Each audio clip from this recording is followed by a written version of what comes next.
This animal looks like a pill bug, but it can grow to the size of your dog. When scientists pulled one out of the deep ocean, they thought it was a movie prop. It wasn't. It was alive, and it was watching them. This animal looks like something you'd normally find hiding under a rock in your backyard, but in the deep ocean, it grows to a size that feels completely wrong. These are supergiant ice, and unfortunately for anyone with a thalassophobia, they are very real. In 2018, marine biologists working off the coast of West Java pulled up something so massive that, at first, they genuinely believed it had to be a movie prop. The creature was alive, it was moving, and it was far larger than any giant isopod they had ever seen before.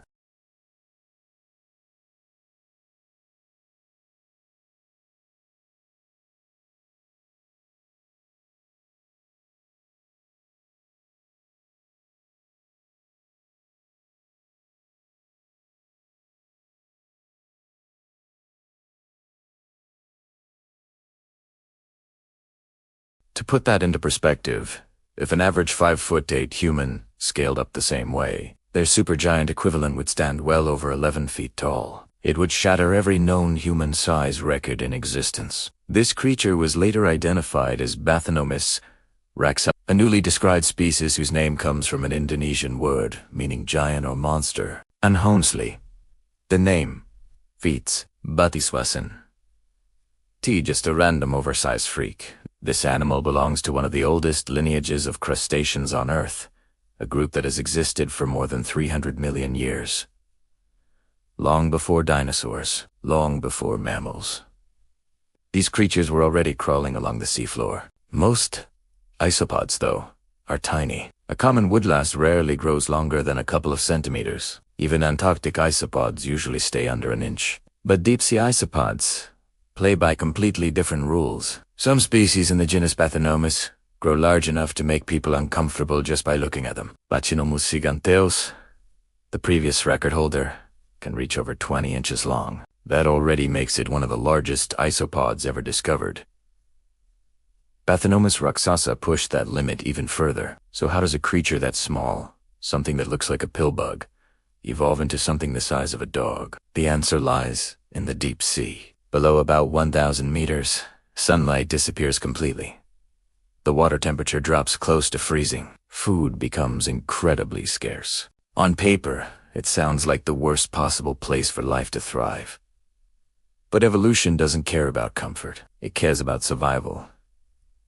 In the deep ocean, predators are rare. Metabolisms slow down dramatically, and size suddenly becomes an advantage. A larger body can store more energy, travel farther in search of food, and survive longer between meals.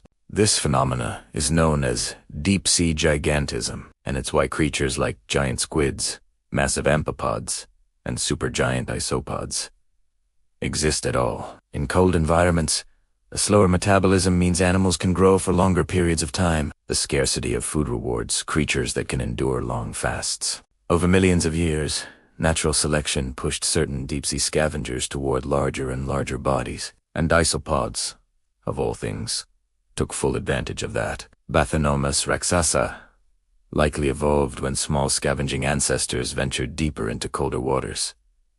Generation after generation, the individuals that grew larger survived longer. Eventually, evolution produced something that looks like it escaped from a science fiction film. This discovery raised an unsettling question for scientists. If a 1 to 2 centimeter isopod can evolve into a 50 centimeter monster at around 2,000 meters deep, what happens even farther down? Could there be isopods larger than Raxasa? There are unconfirmed reports of individuals approaching 70 centimeters in length. Whether these were extreme outliers, Misma sudimens, or entirely different species, remains unclear. But what we do know is that more than 80% of the ocean has never been explored. The deeper you go, the colder, darker, and more isolated the environment becomes.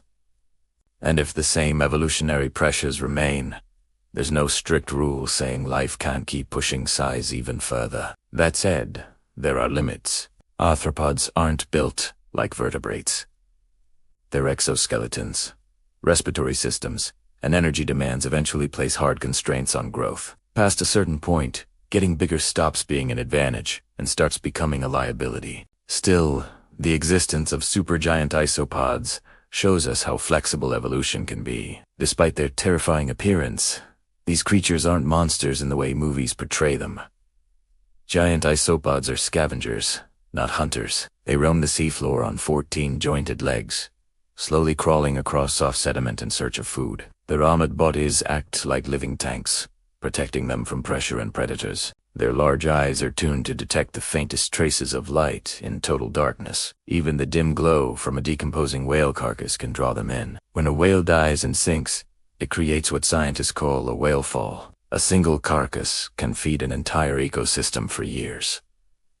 Giant isopods gather at these sites, tearing into soft tissue with powerful mandibles, storing massive amounts of energy in a single feeding event. One meal can sustain them for months, sometimes even years. A famous example comes from Japan, where a captive giant isopod refused food for over 5 years, surviving entirely on stored reserves. Any other animal would have died. This one barely seemed bothered.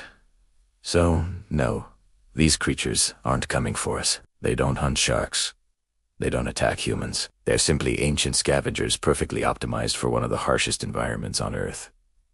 And the most unsettling part, Bathanomus rexasa was only officially described in the last few years. New giant species are still being discovered. The deep ocean continues to remind us that we've barely scratched the surface of what lives down there. If something this large was hiding in plain sight until recently, it's hard not to wonder what else is still waiting in the dark.